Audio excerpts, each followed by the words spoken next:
That was a ride. Thank you. When you see someone like me, what's the first thing that crosses your mind? What would you call someone like me? Handicapped?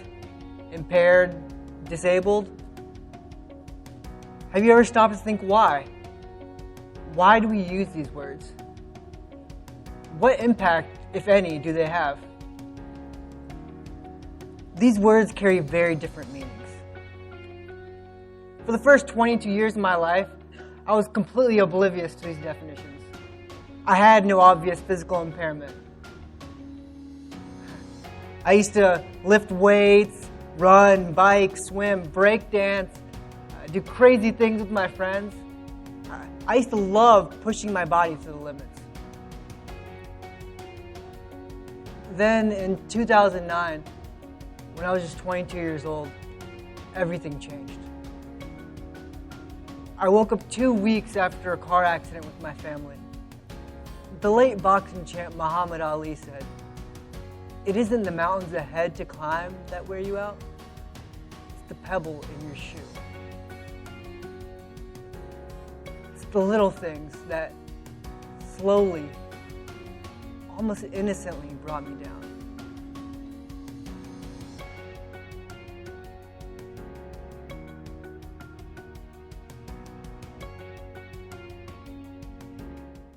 In retrospect, now that we're 11 years down the road from when you and I first worked together, and you were a first-year medical student, Yeah.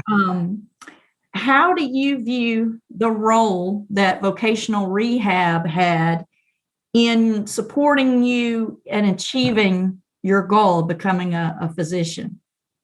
I think that without vocational rehab, I would not be where I am today, 110%. Because vocational rehab was able to help me get through school, was able to, help me with transportation, help modify one of my wheelchairs so I could actually participate in my medical school classes and rotations. Without vocational rehab, I definitely wouldn't be here, 100%. Well, it was awesome to be able to work with you. And you, as I told you before, we can pull every resource together under the sun. But if you weren't motivated like you were to pursue and achieve your goals, it would not have worked out. You got to have both sides of that equation in order to have a successful achievement. And that's, it's just awesome to be able to help folks out who have those goals, and life has happened, and you're trying to regain that, go forward, and so you are definitely at an interesting place and a difficult place with trying to get your feet back under you and get going to your medical school. So, okay. Oh, sorry. You cut out for a couple seconds there, but you're back now. All right. In a nutshell, it was awesome to work with you. Just like 2 seconds cut out. Okay. Well, I won't put you through it again. Thank you very much for the kind words. Oh, yeah. Yeah. And can you tell me a little bit, our prompt, when you and I worked together, it was about, you had that chair from the family member, and we were trying to work with the Permobil helium chair, and changed out those parts to make it where it could function better for you. Mm-hmm. And then you were also driving, I believe it was a Civic. It was something Yeah, it was a Toyota Solera. Yeah.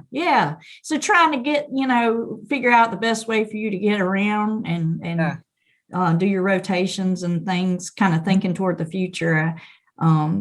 That was, and then I have to say, at the same time, your professors at the medical college were working and supporting you as well in looking at accommodations. And so we kind of it was kind of a group effort to figure out the best way to tackle those things. So, can you tell me a little bit, what does your assistive technology look like now? I'm very curious. Now, I'm sorry. So through residency, I used that standing chair that was, very much needed. Now I chose to not do things that would require it because it's bulky. I do have a minivan now that I could easily transport it, but it is bulky, and so I use my standard chair and I see patients and manage them medically rather than trying to do procedures. I still enjoy procedures and I still can try to do them, but not as often or as much as before. Right. And that was kind of the challenge with where you were in your training. It's like we knew you were going to have to do all the rotations, and as you said, deliver a baby and so cool, and using your chair to be able to access some of those patients like you needed to. But then the nice thing about where you are now is it's more focused on, like you said, patient care and in the sense of less procedure oriented. So that's cool. Right. I did in residency, I did a lot of procedures like Botox injections and EMGs, and I enjoyed those. So I do think that I would like to get back to doing those, at least some Botox injections. So I'll need to use that chair. Well, you're the doctor, but make sure you keep your bone density up if you want to go there again. No doubt, of course, yeah. Oh, goodness. But yeah, that's so cool. And so the patients, can you tell me like what you're doing now, what your title is and your job responsibilities and the type of patients you see? So I am currently the medical director of Northside Glancy Rehabilitation Center. It's over here in Duluth, Georgia.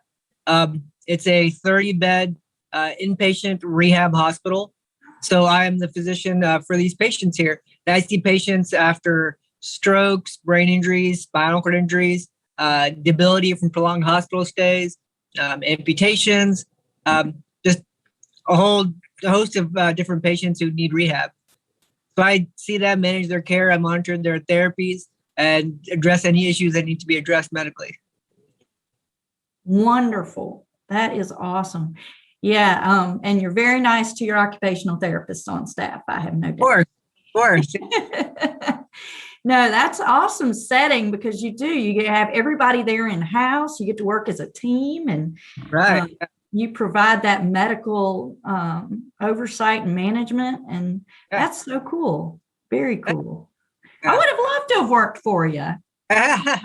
You know, on back. Okay. You always do what you want.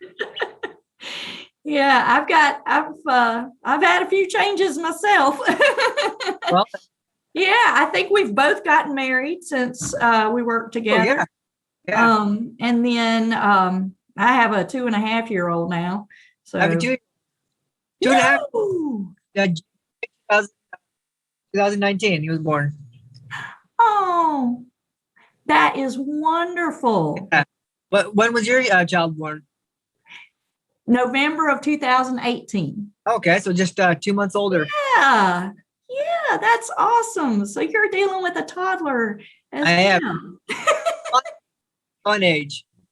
My child thinks when my toddler sees someone using a wheelchair, she says, "I like their bicycle." That's awesome. Yeah. My son take my wheelchair. He has me transfer onto the couch, and he just takes my wheelchair and goes around the house with it. That's wonderful. Yeah. What an expensive toy.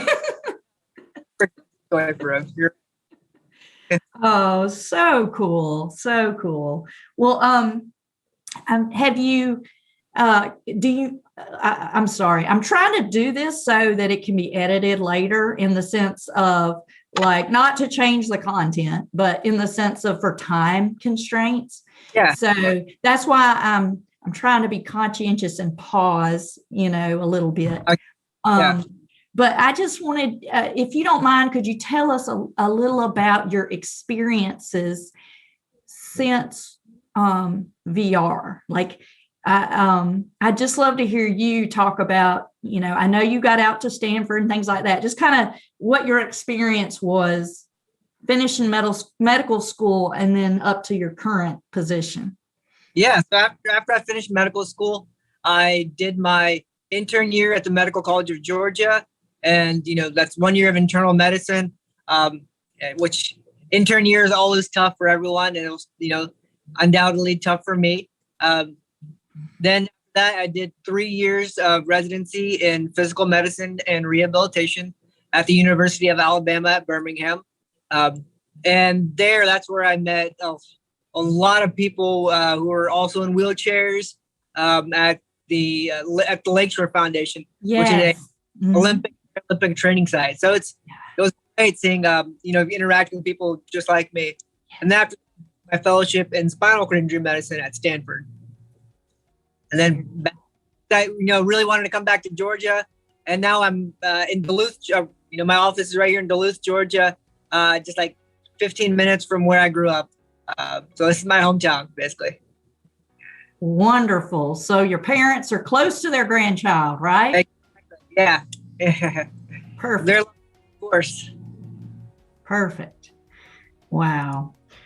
Well, honestly, Hammad, or Dr. Aslam, is there anything else you would like to say or share? That's kind of the questions I had. I just really, don't want to keep you, but just really wanted a chance to capture, a current peak of how things are going. I really appreciate it. No problem. I will say that I'm very appreciative of everyone that has helped me get to where I am today. And that's one of the reasons I wanted to come back to Georgia. Wanted to come back to, I'm so blessed to have this job right here in my hometown. And it's great. I love, it could have been, me like working at, some big academic institution in another state, but I chose to be here. And I love, working with people in my community. A lot of my patients, a lot of them I know personally, or my family members may know personally. I may have connection with. I had a teacher of mine. So it's really great being back home and just serving my community after, everything I've been through, and everyone was helped get me to where I am. So Yeah. Now you get the opportunity to give back. Exactly.